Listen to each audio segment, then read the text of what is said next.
నమస్తే, welcome to bill TV. Voice of voiceless. భారత రాజ్యాంగ నిర్మాత, అనేక సామాజిక వర్గాలకు చేయూతనిచ్చినటువంటి గొప్ప మేధావి డాక్టర్ బిఆర్ అంబేద్కర్. ఆయన జయంతి సందర్భంగా ఆయన దాదాపు ప్రపంచానికే కంటే మానవాళందరికీ కూడా ఒక మేధస్సును అందజేసినటువంటి ఒక గొప్ప మేధావి. ఆయనకు బిల్ టీవీ తరఫున ఆయన ఒక వర్గానికో ఒక ప్రాంతానికో కాదు, ఆయన యావత్ మానవ మనుగడకే ఒక మచ్చుతునక లాంటి ఆయన మేధస్సుకి బిల్ టీవీ వందనాలు చెప్తూ, జయంతి సందర్భంగా అంబేద్కర్ గురించి అదే బాటలో నడుస్తూ ముందుకు సాగుతున్నటువంటి సామాజిక ఉద్యమకారుడు, డిఎస్పీ నల్గొండ ఇన్ఛార్జ్ అయినటువంటి, ఉమ్మడి నల్గొండ ఇన్ఛార్జ్ అయినటువంటి దుర్గప్రసాద్ అనాథ్ మాతో ఉంటున్నారు. అంబేద్కర్కి సంబంధించినటువంటి అంశాలు ఆయన అడిగి తెలుసుకునే ప్రయత్నం. సార్ నమస్తే. నమస్తే సార్, చెప్పండి. ఈరోజు అంబేద్కర్ గారి జయంతి సందర్భంగా ఆయన ఒకసారి మననం చేసుకుందాం. ఎలా మేధావి అయ్యాడు, ఏంటి? సార్, బాబాసాహెబ్ అంబేద్కర్ అంటేనే భారతదేశంలో మెజారిటీ ప్రజలు మగ్గిపోతూ అంధకార చీకట్లలో దాగి ఉన్న సమాజాన్ని వెలికి తీయడమే కాదు, వాళ్ళ వ్యతలని, వాళ్ళ బాధలని, వాళ్ళకున్నటువంటి మానసిక సంఖ్యలని విప్పిన ప్రపంచంలోనే టాప్ మానవతావాది బాబాసాహెబ్ అంబేద్కర్. బాబాసాహెబ్ అంబేద్కర్ అనే ఒక క్యారెక్టర్ లేకపోతే ఈ భారతదేశ ముఖ చిత్రమే లేదనేది ధైర్యంగా చెప్పగలగాలి ప్రతి ఒక్కరు. అంబేద్కర్ ఒక వర్గానికి సంబంధించడం అంటే, అంబేద్కర్ పుట్టేనాటికి ఈ దేశంలో కుల వ్యవస్థ ఉన్నది. 1891లో అంబేద్కర్ పుట్టినప్పుడు అప్పుడు కుల వ్యవస్థ ఉన్నది. ఇక్కడ ఆ కుల వ్యవస్థలో అంబేద్కర్ ఆ కులంలో పుట్టొచ్చు కాక, కానీ ఆయన చేసిన గొప్ప మానవత పరివర్తన మూమెంట్ ఏంటి అంటే, అంబేద్కర్ కంటే ముందు జరిగిన చరిత్ర ఆధారంగా, అంటే ట్రూత్ అంబేద్కర్ ఒక ట్రూత్ ఆల్రెడీ ఉన్నది. దాన్ని తీసుకుపోయే క్రమంలో అంబేద్కర్ ఎందుకంత ధైర్య సాహసాలతోటి ముందుకు పోయిందంటే, నేను సత్యమే చెప్తున్నా కదా, ఈ ప్రపంచం ముందు నేను సత్యమే వాదిస్తున్నా కాబట్టి సత్యమే గెలవాలి. ఆ సత్యమే జయతే అనే పదం కూడా ఎక్కడి నుంచి వచ్చింది? ఆనాడు అశోక చక్రవర్తి పరిపాలనలో నుంచి సత్యమేవే జయతి అని వచ్చింది. ఆ సత్యమేవే జయతి గాంధీ నోట్ల నుంచి వచ్చింది అన్నట్టు కూడా దాన్ని ప్రాపగండా చేసుకుంటే వెళ్ళారు. ఇక్కడ విషయం ఏం సార్ అంటే, అంబేద్కర్ అంటే ఒక వ్యక్తి కాదు సార్, మానవత్వం ఉండి, హృదయం ఉండి, ఆలోచించే గుణం ఉన్న, ఈ భారతదేశంలో పుట్టి ప్రపంచవ్యాప్తంగా తిరుగుతున్న ఏ మనిషి అయినా అంబేద్కర్ని ఒక వ్యక్తిగా చూడొద్దు. అంబేద్కర్ ఒక పెద్ద మార్పుకు సింబల్. అనగారిపోయి తిండి లేక మనిషిగా చూడలేని ఒక మృగం కంటే హీనాతిహీనంగా ఎగబడుతున్న ఆ సమాజంలో నుంచి కోట్లాది మందిని దగ్గర పెట్టి హక్కును చేర్చుకొని రక్షించినటువంటి గొప్ప మానవత విలువల్ని ఈ భారతదేశానికి తిరిగి పరిచయం చేసిన గొప్ప మహానుభావుడు. అంబేద్కర్ ఆశయాన్ని గనక పాలకులు ఏ హృదయంతో ఉన్నా మాకు సంబంధం లేదు, కానీ అంబేద్కర్ అందరూ చదువుతారు సార్. ఇక్కడ వచ్చిన చిక్కలు ఏంటంటే, అంబేద్కర్ని ఎట్లా గెలవనీయకుండా ఉండాలనో ముందే ఆయన చదివేస్తారు. అది అగ్రకులాలకు హార్ట్.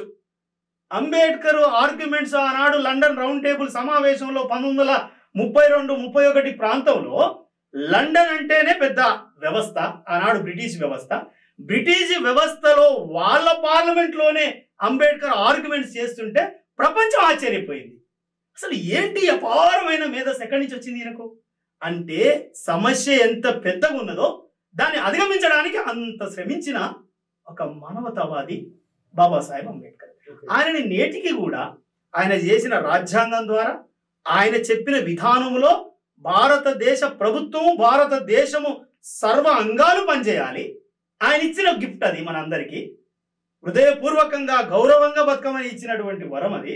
దాన్ని, ఆ మహనీయుని ఒక వర్గానికి పరిమితం చేయడం అనేదే ఫస్ట్ ఇది బంద్ కావాలి దేశంలో. అంబేద్కర్ అంటే ఒక మానవ వ్యవస్థని, మానవ పరిణామ క్రమాన్ని ఎట్లా ముందుకు జరపాలి, ఎట్లా నడిపించాలి, ఈ విషయం ఎప్పటిదాకా ఉంటే అప్పటిదాకా ఈ మానవులకు రక్షణ ఉండాలి, హక్కులు ఉండాలని పొందుపరిచినటువంటి గొప్ప మహానుభావుల్ని రాజకీయ కుట్రల్లో భాగంగా ఆయనని చదివి ఆయన హృదయాన్ని అర్థం చేసుకున్న అందరూ అగ్రకులాలలో చాలా మంది కూడా రాజకీయాలకు లొంగిపోయి రాజకీయం మా చేతుల్లో ఉండాలనే ఒక దుర్బుద్ధితోటి అంబేద్కర్ని రాంగ్ చిత్రీకరిస్తూ ఇప్పటికి సిగ్గుపడాలి సార్. భారత ప్రభుత్వం, రాష్ట్ర ప్రభుత్వాలు సిగ్గుపడాలి. అంబేద్కర్ ప్రపంచ స్థాయిలో ఈ దేశాన్ని ఉంచితే అంబేద్కర్ వర్గీయులు వాళ్ళ కులాలు నివసిస్తున్న కాలనీలు పోయి చూద్దాము, ఎంత ఘోరాతి ఘోరంగా ఉన్నాయి. హైదరాబాద్ స్లమ్లలో అంబేద్కర్ కాలనీ అని పేరు ఉంటుంది, ఊర్లలో అంబేద్కర్ కాలనీ అని పేరు ఉంటుంది, మురికి వాడలలో అంబేద్కర్ ఆ చిహ్నం ఉంటుంది. సిగ్గుపడాలి సార్. ఆయన ఇచ్చిన భిక్ష కదా ఈ పార్లమెంటరీ వ్యవస్థ, ఆయన ఇచ్చిన వ్యవస్థ కదా ఈ శాసన విధాన వ్యవస్థ. శాసనాలు చేసుకొని సమాజాన్ని బాగు చేసుకొని ఈ దేశమే ప్రపంచంలో గర్వించదగ్గ ఒక లిఖిత అతిపెద్ద రాజ్యాంగాన్ని రాసిన ధీరుడు కదా. ఆయనని ఇప్పటికీ ఆ విధంగా చూడడం అనేది అందరం ఖండించాలి. ఆయన జన్మదినము అనంటే మనకు జీవితాన్ని ఇచ్చిన మహనీయుడు అని అర్థం. మనకు జీవితాన్ని ఇచ్చిండు, ఆ కబంధ అస్తాల నుంచి విడిపించిండు, వాళ్ళతో పోరాటం చేసిండు. దేశ భూభాగానికి స్వాతంత్రం రావాలని అనేక మంది పోరాటం చేసిండు, అది మేము కాదంటలేము, కాదనడానికి కూడా లేదు. దేశ భూభాగంలో ఉన్న వాళ్ళకి ఏం చేసిండు అని అంటే రక్షణ ఇచ్చిండు. That is constitution. భారత రాజ్యాంగమే వీళ్ళకు ఒక రక్షణ. అందుకనే బడుగు బలహీన వర్గాల గుండెల్లోనే కాదు, నీవు ఇలా పాలకుడై, ముఖ్యమంత్రి అయి, ప్రధానమంత్రి అయి, మంత్రులై, ఎమ్మెల్యేలై, ఎంపీలై, ప్రజాప్రతినిధులైన ప్రతి ఒక్కరికి బాబాసాహెబ్ పెట్టిన భిక్షనే. కాబట్టి వీళ్ళు బాబాసాహెబ్ అంబేద్కర్ హృదయపూర్వకంగా ఆహ్వానించాలని కూడా ఈ సందర్భంగా చెప్తున్నాం. కాబట్టి బాబాసాహెబ్ అంబేద్కర్ రూపొందించినటువంటి పార్లమెంటరీ వ్యవస్థని ఇంప్లిమెంట్ కరెక్ట్ చేస్తే ప్రపంచంలోనే నెంబర్ 1 దేశం అవుతుందని మేము గంటపదంగా చెప్తాం. ఆయన ఆశయం నెరవేరింది అనుకుంటున్నారు. ఆశయానికి అడ్డుపడుతూ తూట్లు పడుస్తూ అంబేద్కర్ అంటేనే ఫలానా వర్గానికి సంబంధించిన అని ఒకానొక సందర్భంలో అక్కడక్కడ పిచ్చిగాన్లు, తెలవని మూర్ఖులు అంబేద్కరు ఒకప్పుడు బ్రిటిష్ ఏజెంట్ అన్న పదాన్నే మళ్ళీ అంబేద్కర్ అంటే ఆయన ఆశయాన్ని చంపడం కోసం నిరంతరం తూట్లు ఊరుస్తారు తప్ప అంబేద్కర్ ఆశయాన్ని గెలిపించడానికి రెడీ లేరు.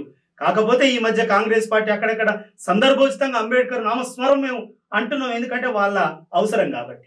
అట్లా చేయొద్దు, అధికారంలో లేరు కాబట్టి అవసరానికి తగ్గ ఆట ఆడొద్దు. అంబేద్కర్ గురించి, అంబేద్కర్ అంటే ఒక పెద్ద విప్లవం, అంబేద్కర్ అంటే పెద్ద మార్పు, అంబేద్కర్ అంటే పెద్ద ఆత్మగౌరవం, దేశ ఆత్మగౌరవం. అంబేద్కర్ అంటే దేశ ఆత్మగౌరవం, మనిషి ఆత్మగౌరవమే కాదు. కాబట్టి అంబేద్కర్ ఆ విధంగా చూడడం ఇక నుంచి అన్నా మానుకోవాలి. అందుకనే అంబేద్కర్ ఆశయాన్ని గెలిపించేది ఎప్పుడైతే సార్ అంటే ఈ ప్రపంచంలో నెంబర్ 1 దేశంగా అవుతుంది. కానీ ఎవరు చేయాలి? అంబేద్కర్ని నిండుగా పుణికిపుచ్చుకొని ఆయన సిద్ధాంతాన్ని హృదయంలో పెట్టుకొని మెజారిటీ ప్రజలకు రాజ్యాధికారాన్ని అందియాలని ఆయన కోరిక. Political power is the master key అన్న ఒక ఆ అంశాన్ని ఈ వర్గాలు ఎప్పుడైతే అర్థం చేసుకొని పట్టుకొని అంబేద్కర్ ఇచ్చినటువంటి మార్గంలో ఈ రాజ్యాన్ని నడిపిస్తామని ధీరుల్లాగా, వీరుల్లాగా, ఖచ్చితంగా అన్కాంప్రమైజ్డ్ మనుషుల్లాగా తయారై ఈ కింది వర్గాల మెజారిటీ ప్రజల రాజ్యంలోకి ఎప్పుడు వస్తారో అప్పుడు అంబేద్కర్ ఆశయం గెలుస్తుంది. అప్పుడే గెలుస్తుంది సందర్భంగా తెలియజేస్తున్నారు. అదేవిధంగా అంబేద్కర్ కూడా వల్ల రిజర్వేషన్ల వల్ల చాలా మంది లబ్ధి పొందినటువంటి వారు ఉన్నారు మన తెలుగు రాష్ట్రాల్లో అనుకుంటే. అవును, వారు అంబేద్కర్ వాదానికి కానీ దళితులకు కానీ ఆ వర్గాలకు కానీ సపోర్టు చేయటం లేదు అనే అభిప్రాయం బలంగా అనిపిస్తుంది. ఇక్కడ ఒకటే సామాజిక వివక్షతలో భాగంగా వచ్చినటువంటి ఒక సోషల్, ఇంతకుముందు చెప్పా మనం అంబేద్కర్ వివరించుకుంటున్న క్రమంలో భారతదేశం సామాజిక అసమాన వ్యవస్థలో ఉన్నప్పుడు సమాజ ఏతరుగా బతికిన వ్యక్తులకి అంబేద్కర్ ఇదేంది అన్యాయం, ఈ దేశ మనుషుల్ని ఈ దేశ మనుషుల్లాగా చూడకపోవడం ఇది సిగ్గుసేట్ అని ఆయన ప్రొవిజన్స్ ఇచ్చినప్పుడు ఫస్ట్ కేటగిరీ ఏంది అని అంటే అన్యాయానికి గురవుతున్నాడు, వాడికి ఊరికి దూరంగా బతున్నాడు. ఫస్ట్ రిజర్వేషన్ ప్రక్రియతో ప్రభుత్వం నుంచి ఈయనకు ఆసరా, ఇప్పుడు ఆసరా పింఛన్లు అంటున్న మాటలాగా ఆ రోజు ఆయన కల్పించిన దాంట్లో నుంచి ఏమైందంటే ఈ కల్పించబడ్డ వ్యక్తులు సమాజంలో కలిదిరుగుతున్నారు. సమాజంలో కలిదిరుగుతున్నప్పుడు ఇంపాక్ట్ మిగతా వాళ్ళది వీళ్ళ మీద పడుతుంది. నైతికంగా అంబేద్కర్ ఇచ్చినటువంటి ఫ్రూట్ తింటాడు, అంబేద్కర్ వ్యతిరేకమైన శిబిరంలో పనిచేస్తాడు. ఎందుకు చేస్తాడంటే ఆ ఇన్ఫ్లుయెన్స్ కు గురవుతాడు. ఈ మనిషి పోయి ఉద్యోగం రాగానే ఉద్యోగం వస్తుంది, ఇక్కడి నుంచి అక్కడ పోయి ఇన్ఫ్లుయెన్స్ గురవుతాడు. ఏమన్నంటే భయం. ఎందుకు? అంబేద్కర్ని పూర్తిగా ఆయనకు సెటిల్మెంట్ అయ్యేదాకా అంబేద్కర్ ఉద్యమం, అంబేద్కర్ అని చదువుతాడు. సెటిల్మెంట్ రాగానే అంబేద్కర్ ఆశయాన్ని, అంబేద్కర్ సిద్ధాంతాన్ని కొంచెం ఆదమరిచినట్టు పక్కన పెడతాడు. పక్కన పెట్టగానే అప్పుడు శరీర ధర్మంలోకి మనిషి వెళ్ళిపోతాడు. ఈ శరీర ధర్మం ఏం చేస్తుంది? అవతల రెడీగా ఉంటుంది మార్చుకోవడానికి. ఆ మార్చుకున్న దాంట్లో కనెక్ట్ అవుతాడు. అంబేద్కర్ అంటే జయంతి నాడు, వర్ధంతి నాడు ఏదో ఆయనకు తోచిన సహాయం చేసి నాకు అంబేద్కర్ జీవితం ఇచ్చిండు కాబట్టి నేను ఆయనకు నాకు తోచిన రీతిలో సహాయం చేస్తున్నా అంటారు. వాళ్ళనే pay back to this society అని అన్నాడు. Pay back to the society. నీ నాలెడ్జ్ని మళ్ళీ నీ సమాజానికి షేర్ చేసి నేను చూపించిన మార్గాన్ని గెలిపించినప్పుడే మీరు నాకు సక్రమైన అనుయాయులు, నిజమైన భారతదేశాన్ని బాగు చేసే వ్యక్తులు అని అన్న నినాదాన్ని మళ్ళీ వీళ్ళకు టీచింగ్ చేయాలి సార్. ఇక్కడ వచ్చినటువంటి పరిస్థితి ఏంటంటే ఆల్రెడీ చదువుకొని విద్యావంతులకే మళ్ళీ విద్య నేర్పాల్సిన పరిస్థితి ఉంది. ఎందుకు? ఈయన బోధ ఎవరికి పెద్దగా పట్టనట్టు అయిపోతుంది. కొంతకాలం పట్టుకుంటాడు. ఒకవేళ సివిల్స్ టార్గెట్ చేస్తే 4 సార్లు రాసినట్టుగా ఉద్యోగం వచ్చేదాకా పట్టుకుంటాడు అంబేద్కర్ తోటి. అంబేద్కర్ ఇచ్చిన మార్గాన్ని ఉద్యోగం వచ్చిన తర్వాత పరిస్థితులకు అనుగుణంగా మారిపోతాడు. అందుకని దాన్ని కూడా అందుకని ఇక అంబేద్కర్కి మరో రూపమే కాంశీరాము. అంబేద్కర్ ఆశయాన్ని గెలిపించినటువంటి మరో మనిషి కాంశీరాం. కాబట్టి కాంశీరాం పని విధానంలో అన్ని మార్గాల గుండా పోయి ప్రజల్ని చైతన్యం చేసినప్పుడు అంబేద్కర్కి నిజమైన గుర్తింపు, అంబేద్కర్ నిజమైన ఒక గౌరవం మనం ఇచ్చిన వాళ్ళం అవుతాం. ఆ రకంగా. థ్యాంక్ యూ దుర్గాప్రసాద్ గారు. Thank you sir. విన్నారు కదా దుర్గాప్రసాద్ గారు చెప్పినటువంటి అంబేద్కర్ జయంతి సందర్భంగా ఆయన గురించి మననం చేసుకోవడానికి ఈ చిన్న విశ్లేషణ. మరిన్ని అప్డేట్ కోసం చూస్తూనే ఉండండి bill TV. Voice of voiceless. నమస్తే.